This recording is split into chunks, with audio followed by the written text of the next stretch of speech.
My name is Lanny Stewart, and I'm the Director of Marketing Communications for Brandon Tourism. And I started the post about 3.5 years ago, and thoroughly enjoy the position. I've been doing it for a while now, and getting really comfortable, getting my feet wet, and couldn't ask for anything better. About 3.5 years ago, I had been in a spot where I was doing a variety of different things, but the spot opened up at the Brandon Riverbank in a part-time role, so jumped on there and helped the Riverbank out for a while, and then the full-time Brandon Tourism position got offered to me, and thought about it for a while and talked about it with my wife and decided to jump on board, and I've been happy ever since. It's a role that I thoroughly enjoy. I find it's the people. Yeah, it's whether it's stakeholders, community members, partners. There's a lot of people in this city that care about the city and want to showcase it, just like I do as my job. Brandon's obviously a very much a event-driven city. There's obviously a lot of attractions here that showcase the city and make people want to come here, but events are a very significant part of the city.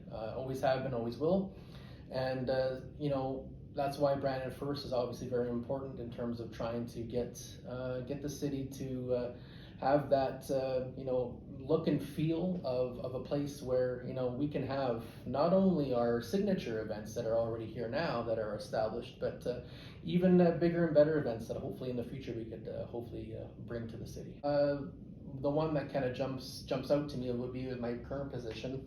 Brandon Tourism and Brandon Riverbank kind of partnered to put on the annual Canada Day celebrations at the Riverbank grounds.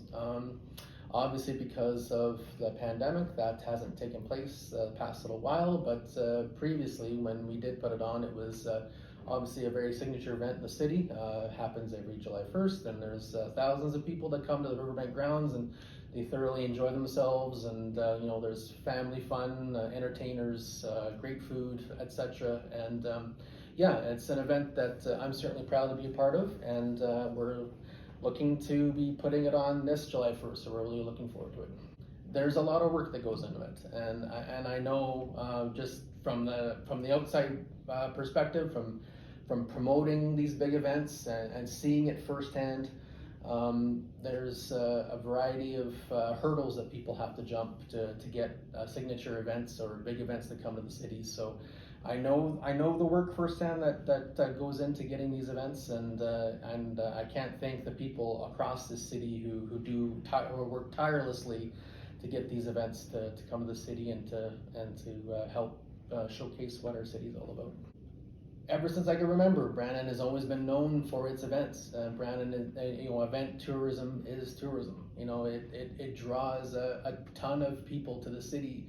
I'm case in point the Royal Manitoba Winter Fair, which is coming up just the next few weeks here, where it draws visitors from all across Canada, from down south across the border.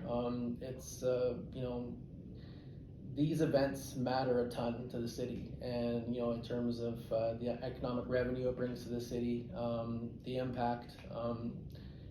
Without these events, Brandon would suffer. So these events matter a ton.